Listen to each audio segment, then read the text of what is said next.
নমস্কার বন্ধুরা, happy with Giridhari পরিবারে তোমাদের সকলকে স্বাগত। আজকে শয়ন একাদশী। শয়ন একাদশীর বিশেষ মাহাত্ম্য রয়েছে, সেই নিয়ে আজকে আলোচনা করব। একবার মহারাজ যুধিষ্ঠির ভগবান শ্রীকৃষ্ণকে বললেন, হে কৃষ্ণ, আষাঢ় মাসের শুক্লপক্ষের একাদশীর নাম কি, এর মহিমাই বা কি, তা আমাকে কৃপা করে বলুন। শ্রীকৃষ্ণ বললেন, ব্রহ্মা এই একাদশী সম্পর্কে দেবর্ষি নারদকে যা বললেন, আমি সেই আশ্চর্যজনক কথা আপনাকে বলছি। শ্রী ব্রহ্মা বললেন, হে নারদ, এ সংসারে একাদশীর মতো পবিত্র আর কোনো ব্রত নেই। সকল পাপ বিনাশের জন্য এই বিষ্ণু ব্রত পালন করা একান্ত আবশ্যক। যে ব্যক্তি এই প্রকার পবিত্র পাপ নাশক এবং সকল অভীষ্ট প্রদাতা একাদশী ব্রত না করে, তাকে নরকগামী হতে হয়। আষাঢ়ের শুক্লপক্ষের এই একাদশী শয়নী একাদশী নামে বিখ্যাত।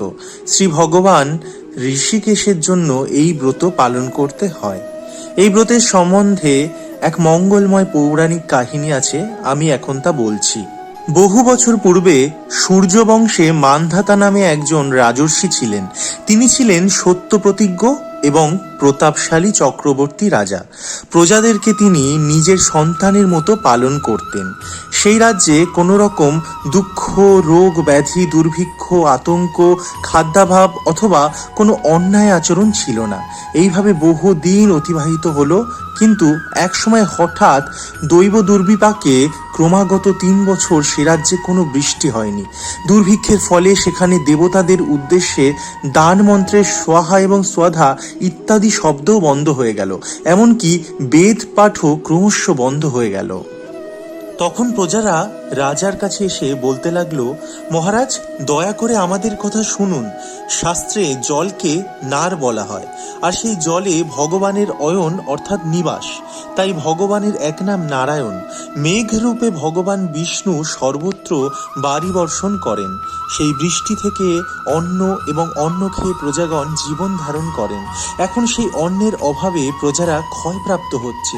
অতএব হে মহারাজ, আপনি এমন কোনো উপায় অবলম্বন করুন যাতে আপনার রাজ্যের শান্তি এবং কল্যাণ সাধন হয়।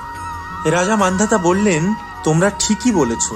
অন্ন থেকে প্রজার উদ্ভব, অন্ন থেকেই প্রজার পালন, তাই অন্নের অভাবে প্রজারা বিনষ্ট হয়।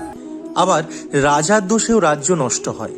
আমি নিজের বুদ্ধিতে আমার নিজের কোনো দোষ খুঁজে পাচ্ছি না, তবুও প্রজাদের কল্যাণের জন্য আমি আপ্রাণ চেষ্টা করব।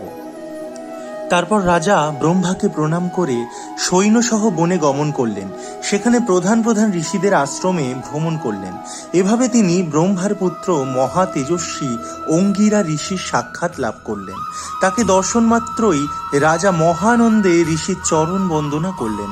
মুনিবর তাকে আশীর্বাদ ও কুশল প্রশ্ন জিজ্ঞাসা করলেন।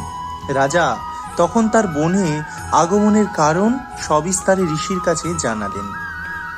ঋষি অঙ্গিরা কিছু সময় ধ্যানস্থ থাকার পর বলতে লাগলেন, হে রাজন, এটি সত্য যুগ। এই যুগে সকল লোক বেদপরায়ণ এবং ব্রাহ্মণ ছাড়া অন্য কেউ তপস্যা করে না। এই নিয়ম থাকা সত্ত্বেও এ রাজ্যে শূদ্র এসে তপস্যা করছে। তার এই অকার্যের জন্যই রাজ্যে এই দুর্দশা। তাকে হত্যা করলেই সকল দোষ দূর হবে। রাজা বললেন, হে মুনিবার, তপস্যাকারী নিরপরাধ ব্যক্তিকে আমি কিভাবে বধ করব? আমার পক্ষে সহজসাধ্য অন্য কোনো উপায় থাকলে আপনি দয়া করে আমাকে বলুন। তদুত্তরে মহর্ষি অঙ্গিরা বললেন, আপনি আষাঢ় মাসের শুক্লপক্ষের শয়নী নামে প্রসিদ্ধা একাদশী ব্রত পালন করুন। এই ব্রতের প্রভাবে নিশ্চয়ই রাজ্যে বৃষ্টি হবে। এই একাদশী সর্বসিদ্ধিদাত্রী এবং সর্ব উপদ্রব্য নাশকারিণী। হে রাজন, প্রজা এবং পরিবারবর্গ সহ আপনি এই ব্রত পালন করুন। মুনিবরের কথা শুনে রাজা নিজের প্রাসাদে ফিরে গেলেন। আষাঢ় মাস উপস্থিত হলে রাজ্যের সকল প্রজা রাজার সাথে এই একাদশী ব্রতের অনুষ্ঠান করলেন।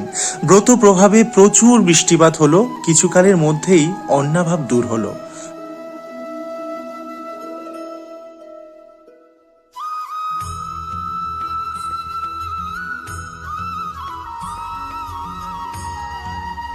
এ কারণে সুখ ও মুক্তি প্রদানকারী এই উত্তম ব্রত পালন করা সকলেরই অবশ্য কর্তব্য।